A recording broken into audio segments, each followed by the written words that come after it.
ये कहानी है एक ऐसे बंदे की जिसे दुनिया ने नाकारा समझकर छोड़ दिया था, लेकिन एक ऐसा भी वक्त आया जिससे उसका जिंदगी पूरा पलट गया।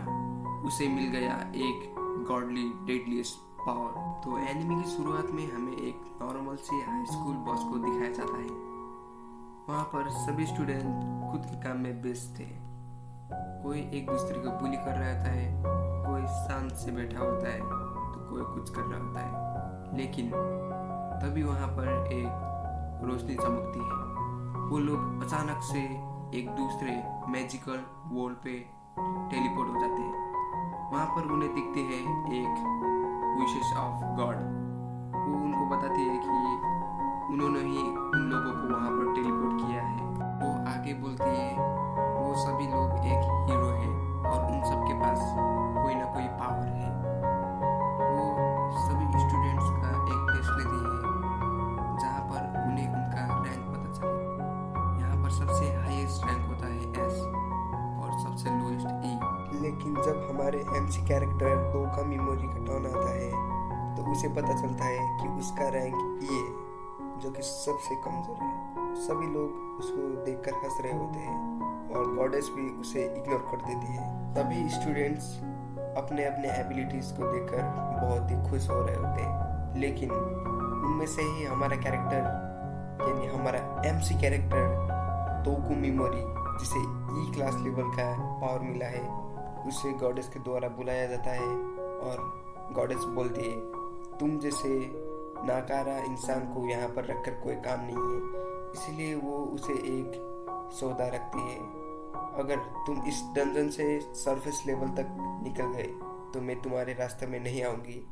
और यही बोलकर वो हंसते हंसते सभी के सामने उसे एक डेडली डंजन में टेलीपोर्ट कर देती है। सीन शिफ्ट होता है हमारे कैरेक्टर पे। जब वो टेलीपोर्ट होता है तो अपने आसपास हड्डियाँ दिखता है और ढेर सारी मॉन्स्टरों का गुर्राने का आवाज। कुछ ही देर के बाद उसे पता चलता है कि उसके पास एक मॉन्स्टर आ रहा है। वो भागता है, लेकिन एक इंसान कितना ही दूर भाग सकता है एक मॉन्स्टर से। वो भागते भागते जाता है, उसे लगता है कि उसका अंत यहीं पर है, लेकिन उसे पता था उसके पास कुछ ना कुछ एबिलिटीज है। वो जैसे ही पैरालाइज करता है वो मॉन्स्टर वहां से हिल नहीं पाता, इसलिए वो बच जाता है। कुछ समय के बाद वो सारे मॉन्स्टरों को मार लेता है और अपना पावर को भी बहुत ज़्यादा बढ़ा लेता है। वो ऐसे ही करके डंजन को एक्सप्लोर कर रहा होता है तो उसे एक रूम मिलता है। वहाँ पर इंसानों के जैसे हड्डी पड़े होता है और वहाँ पर कुछ बैग भी होता है जहाँ पर उसे सामान मिलता है, जिससे वो थोड़ा बहुत खुश हो जाता है। वो उन सभी के लिए प्रेयर भी करता है। ऐसे ही करते उसे एक रूम मिलता है जो दूसरे रूम से थोड़ा सा अजीब होता है और वहाँ पर जाने के लिए भी उसे ज़्यादा माना देना पड़ता है। जैसे ही वो इंटर होता है उसे वहाँ पर दिखता है डार्क हीरो, वही हीरो जिसे गॉडेस भी थोड़ा थोड़ा डरती थी। वो भी यहाँ पर मर चुका था, लेकिन उसके पास एक नोट होता है जिसे कि वो पढ़ नहीं पा रहा होता है, लेकिन उसके पास कुछ सामान होता है, वो उसे भी लेकर चले जाता है। कुछ देर आगे जाने के बाद वो मॉन्स्टर को मार रहा होता है, उसका पावर भी बहुत ज़्यादा बढ़ रहा होता है। जब वो फाइनल स्टेप पे पहुंचता है तो उसे एक डोर मिलता है। वहाँ से अनलॉक होने के लिए उसे एक की ज़रूरत थी, लेकिन वो की एक इंसान जैसे सर वाला मॉन्स्टर के ठीक माथे पे था।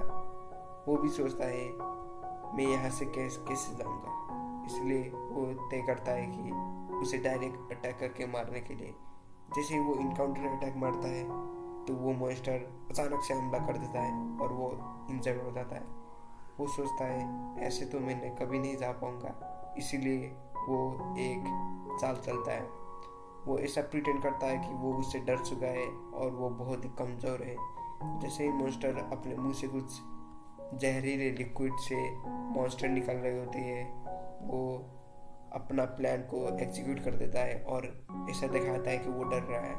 वो एक सही मौके का इंतज़ार कर रहा था। जैसे ही वो मॉन्स्टर ऐसा सोचती है कि वो ऑलरेडी जीत चुकी है, वो अपना पैरालाइज अटैक को मार देता है और पॉइजन भी मार देता है, जिससे कि वो मॉन्स्टर वहीं पर ही ख़त्म हो जाती है। ऐसे वो उसके माथे से वो की निकाल कर वहाँ पर लगा देता है, जिससे कि वो फाइनली सरफेस पे आ जाता है।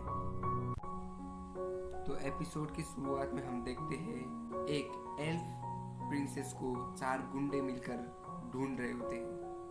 उस प्रिंसेस के ऊपर एक बड़ा इनाम भी होता है, इसलिए वो लोग लगातार उसको ढूंढ रहे होते हैं। वो प्रिंसेस भी उन लोगों से बचकर भाग ही रही होती है। तभी हमारा सीन शिफ्ट होता है हमारे मेन कैरेक्टर पर, जो कि अभी अभी डंजन से बाहर आया होता है। वो खुश भी होता है क्योंकि वो बहुत दिनों के बाद डंजन से बाहर आया होता है। लेकिन उसकी खुशी ज़्यादा देर टिकती नहीं, क्योंकि वो झाड़ियों से कुछ आवाज़ सुनता है। वो जैसे ही चेक करने के लिए जाता है तो वो वहाँ पर देखता है एक छोटे से स्लाइम को 3-4 स्लाइम मिलकर मार रहे होते हैं।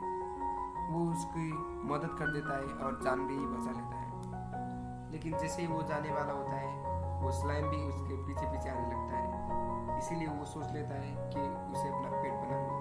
वो उसका नाम भी रख देता है, जो कि पिगी मारू होता है। हाँ, सुनने में थोड़ा सा फनी है, लेकिन कोई नहीं। वो और पिगी मारू अपना जर्नी स्टार्ट कर लेते हैं, लेकिन वही 4 गुंडे उन्हें पकड़ लेते हैं और धमकाने लगते हैं, उसके साथ बदतमीजी करने लगते हैं। लेकिन अपना हीरो एक ही अटैक से सबको घायल कर देता है। फिर से सीन शिफ्ट होता है, वो प्रिंसेस को दिखाया जाता है, जो कि अपना हीरो को भी फील कर लेती है। जैसे ही वो अपना तलवार निकालती है, अपना हीरो उसे एक ही बारी में पैरालाइज कर देता है। उसे पूछता है कि वो कौन है। वो दोनों एक दूसरे से बात कर ही रहे होते हैं, लेकिन हमारे कैरेक्टर को उस पर भरोसा आ जाता है कि वो गलत लड़की नहीं है, इसलिए वो उसको फ्री कर देता है। वो लड़की भी सोचती है इसे मुझ पर भरोसा आ गया, इसलिए मुझे फ्री कर दिया। वो दोनों कुछ देर और बात करते हैं, फिर अपना मेन कैरेक्टर चल जाता है टाउन की तरफ। टाउन के चेक पॉइंट पे उसे रोक दिया जाता है और कुछ पूछ तलाश करने के बाद उसे फिर से वहाँ से जाने देते हैं। वो भूखा भी होता है और बहुत थका हुआ भी होता है, इसलिए वो पहले जाकर एक होटल बुक रूम करता है और चला जाता है कुछ खाने के लिए। वो एक बार पे जाता है जहाँ पर वो पेट भर खाता है और फिर वो कुछ बंदों के बात भी सुन लेता है। वो बता रहे होते हैं नाइट से वो 5 ड्रैगन नाइट्स, जो एक पूरी आर्मी से भी ज़्यादा पावरफुल है। और वो ये भी बताते हैं कि कल होने वाला जो डंजन का मिशन है, उसमें अगर जिसने भी वो ड्रैगन का कप लेकर आ गया, उसे बहुत अच्छा इनाम मिलेगा। वो इन सब बातों को इग्नोर करके अपने प्राइवेट रूम में जाता है। वो अपना पेट यानी कि पिगी मारू को थोड़ा सा पहले फीड कराता है, फिर सोचता है मुझे अगर विश से मिलने के लिए जाना है तो अपना पेट को अपग्रेड करना होगा। इसलिए वो एक प्लान बनाता है। कल जो होने वाला डंजन का मिशन है, उसमें एक सीक्रेट रूम भी था जहाँ पर स्केलेटन बॉस होता है। अगर वो उससे बोन मील ले लेता है तो उसे अपग्रेड करने में बहुत आसानी होगी।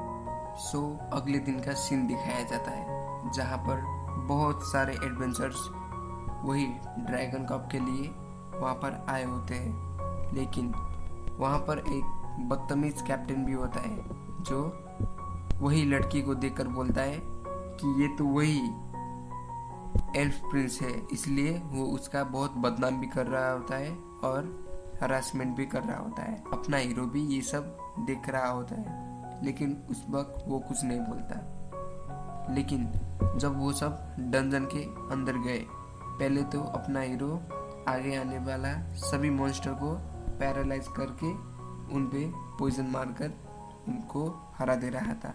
थोड़ा सा आगे गया, उसे वही कैप्टन मिला और उसने उसकी बातें सुन ली। वो बोल रहा था उस लड़की को मार दो, उसने मेरा अपमान किया है।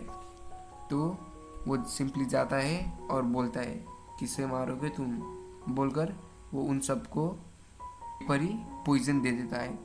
और वो बोलता है तुम्हें नहीं मारूंगा, तुम्हें मारने के लिए पहले से यहाँ पर कोई है। और वो जैसे ही जाने वाला होता है, हम वहाँ पर देख पाते हैं बहुत सारा मॉन्स्टरों का आँखें जो चमक रहे होते हैं। हमें कुछ देर बाद का सीन दिखाया जाता है। हमारा हीरो जाकर पहले थोड़ा सा आराम कर लेता है। वो एक बात नोटिस कर लेता है कि उसका टाइम यहाँ पर बहुत जल्दी बीत रहा है। वो इस चीज़ को मद्देनजर करते हुए फिर से डंजन एक्सप्लोर करने लगता है। कुछ देर बाद उसे वहाँ पर टाइगर गिल्ड मिलता है। वो बोलते हैं उन्हें यहाँ का हर एक मॉन्स्टर बहुत ही अजीब तरीके से मर चुके हैं। उनका स्किन पूरा ब्लू हो चुका है और मरने का निशान भी नहीं है। लेकिन उन लोगों को पता नहीं था ये सब हमारा हीरो ने ही किया था। वो बोलता है मुझे इसके बारे में कुछ नहीं पता। हमारे हीरो को ऑफर करता है हमारे पास आ जाओ, हम तुम्हें बाहर तक छोड़ देंगे। लेकिन हमारा हीरो इसे ठुकरा देता है। वो ऐसे ही आगे जा रहा था, उसे ड्रैगन कप का रूम मिल जाता है।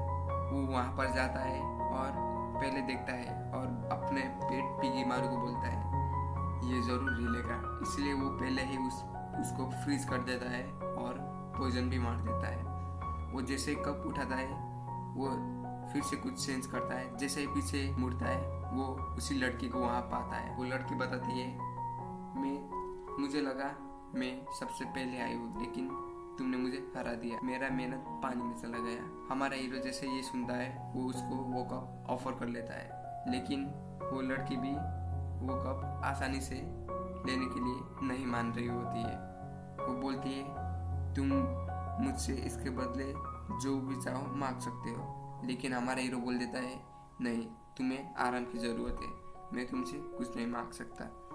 वो बोलती है मैं तुम्हारा बॉडीगार्ड कर सकती हूँ, वो भी मेरे स्किल्स के साथ। हमारा हीरो सोचता है क्या मैं इसका ऑफर ठुकरा मान दूँ। वो लड़की बोलती है मैं एक शॉर्ट्समैन भी हूँ, इसलिए तुम्हें प्रोटेक्ट कर सकती हूँ। वो दोनों जैसे ही सीक्रेट रूम के नीचे जाते हैं उन्हें एक जगह मिलता है जहाँ वो दोनों बैठ जाते हैं। हमारा हीरो बोलता है तुम सो जाओ। लेकिन वो लड़की बोलती है नहीं मैं नहीं सो सकती। हमारा हीरो फिर से उसे ऑफर करता है नहीं सोना है तो कम से कम लेट जाओ। जैसे ही वो लेटती है पिगी मारू उसके नज़दीक जाता है और उसको बॉडीगार्ड करने लगता है। लड़की को कुछ भी समझ नहीं आता वो क्या कर रहा है, लेकिन हमारा हीरो अपना पावर से उसे नींद में बुला देता है। जैसे ही वो नींद में चली जाती है उसका आइडेंटिटी रिवील हो जाता है, वो एक एल्फ है बोलकर। सो फाइनली गाइस ये था हमारा एपिसोड। अगर आपको इसका पार्ट 2 चाहिए तो ज़्यादा नहीं 100 लाइक्स एंड 10 कमेंट्स कंप्लीट कर दीजिएगा और पार्ट 2 लिख दीजिएगा, मैं डाल दूंगा इसका पार्ट 2।